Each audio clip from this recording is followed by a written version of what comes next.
Welcome to Kenton Teaches. Enjoy the video. You start by choosing a clear reference and the right tools. This matters because line weight defines form.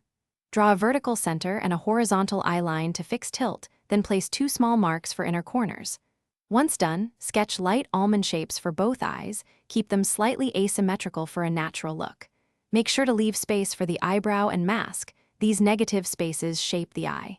Keep strokes loose. You will refine them in the next step. You now refine the almond shapes into believable eyelids. Firm the upper lid with a heavier line and suggest a thin lower lid. Place the iris so the upper lid covers about 1/4. This creates that half-lidded, cool expression. Then carve the inner corner with a sharp edge and taper the outer corner. This is crucial for Kakashi's look. Once done, add a small circular highlight and a narrow pupil. Use gentle cross-hatching to indicate shadow under the brow. You finish by committing to final lines. Ink or darken the lids and iris edges, but preserve the tiny highlight to keep the eye alive. Erase construction marks carefully, then add measured shading under the brow and along the upper lid to push depth. If something looks off, step back and compare both eyes.